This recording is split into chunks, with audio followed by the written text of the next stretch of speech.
Hello there. In this video we're going to discuss a very intuitive arithmetic problem that a lot of people may have encountered in the past, and that is, the sum of consecutive integers. Now if you have 1 plus 2 plus 3 plus 4 plus all the way up to a small value like 10 or 50 maybe, then just adding them up manually may not take that much time.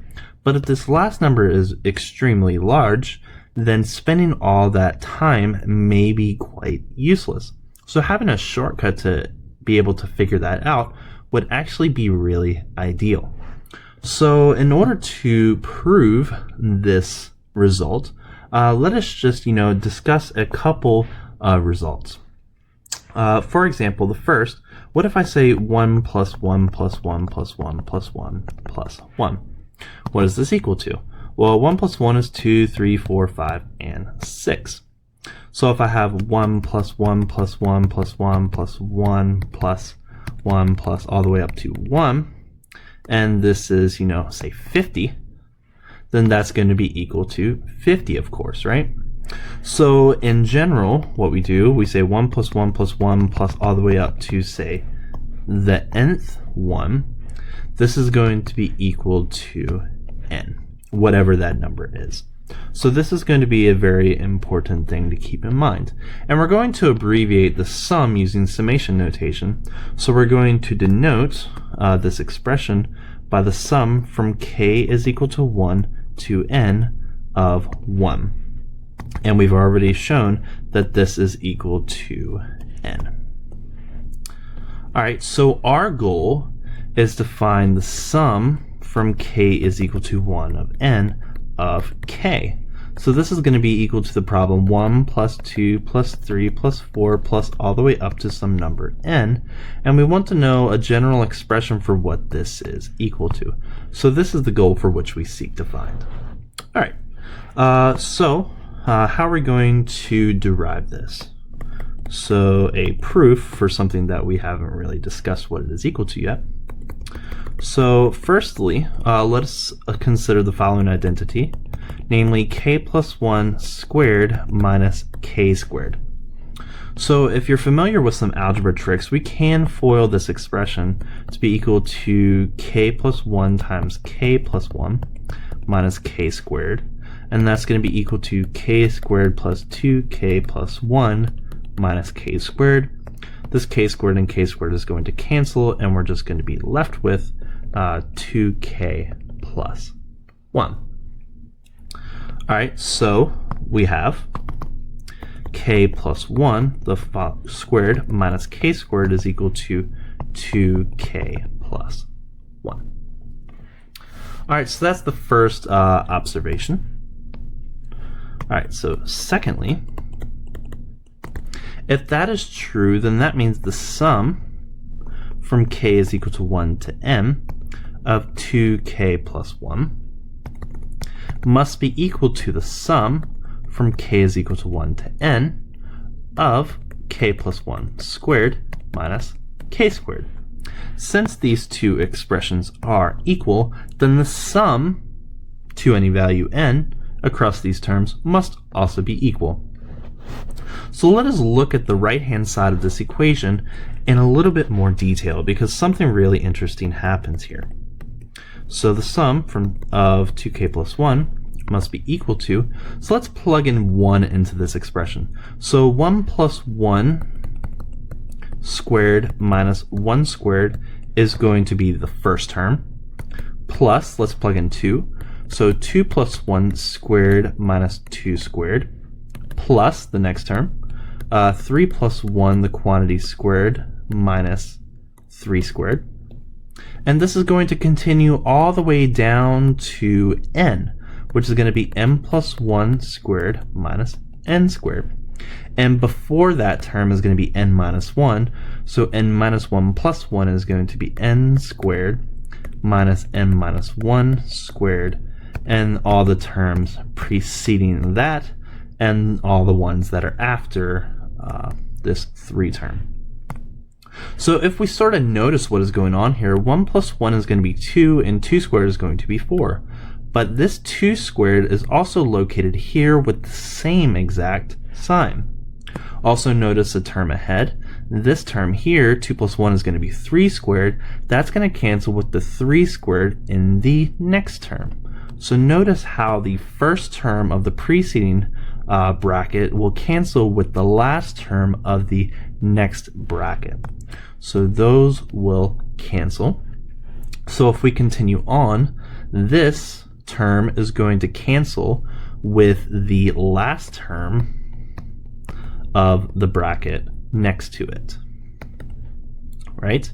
And this is going to continue on and on and on. And you can even see that in this last term. So this first term is going to cancel with this last term here. So they're going to cancel. So if that is true, then that means this term here must be canceling with the first term of the bracket that precedes it. Right? So everything is going to cancel except 2 things. This minus 1 squared isn't going to cancel, and this n plus 1 squared term is also not going to cancel either. So what does that bring us to? So that means the sum of k is equal to 1 to n of 2k plus 1 must be equal to minus 1 squared plus n plus 1 squared.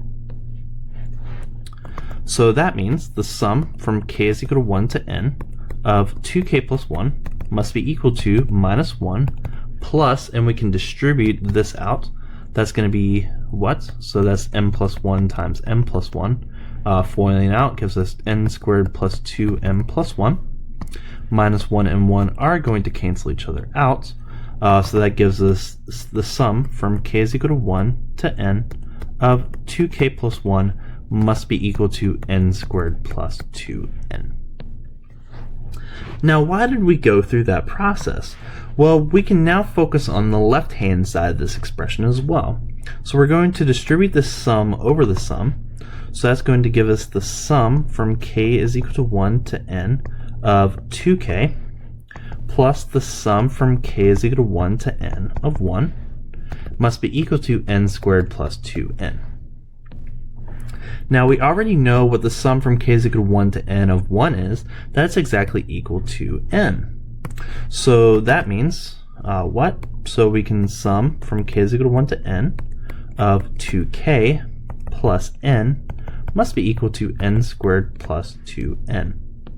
From here we can subtract both sides by n. So then we have on the left hand side the sum from k is equal to 1 to n of 2n must be equal to n squared plus 1n. And here, this 2 can be factored out of the sum because, you know, it's 2 plus 4 plus 6 plus 8 plus 10. So all of those numbers are divisible by 2. So we can pull out a 2 out of this sum. So we have 2 times the sum from k is equal to 1 to n. That should be k. Of k must be equal to n squared plus n. And notice here that this expression is exactly what we're looking for. That's the sum of the integers, 1 plus 2 plus 3 plus 4 all the way up to n. So we're going to solve this equation for n by dividing by 2. So we have that the sum from k is equal to 1 to n of all the integers k must be equal to n squared plus n divided by 2. Now another observation is that this numerator does factor in terms of n, which a lot of people then is the formula that people memorize. Namely, the sum from k is equal to 1 to n of k must be equal to, so if you factor out an n, you're going to have n times n plus 1 divided by 2. So that gives you the formula for the sum of consecutive integers. So that means, suppose you want to know what 1 plus 2 plus 3 plus 4 plus all the way up to 100 is equal to very, very quickly. So using this expression, so this is going to be equal to the sum from k is equal to 1 to 100 of k. From this expression, that's just going to be equal to 100 times 100 plus 1 divided by 2. So 100 divided by 2 is going to be 50. And 50 times, what is that? So that's going to be 101. So that is going to be equal to what? If you don't have a calculator, you can actually, just keep it in the 100 plus 1 form and just distribute this 50 over this. So 5 times 100 is 500, and then you add 50 to that. So that's going, just add a 0 to that. So that's going to be 5,000 plus 50. And then 5,000 plus 50 is just going to be equal to 5,050. So that is the sum of the numbers from 1 plus 2 plus 3 all the way out to 100. And that's an easy way to find the sum of the integers from 1 to any given value.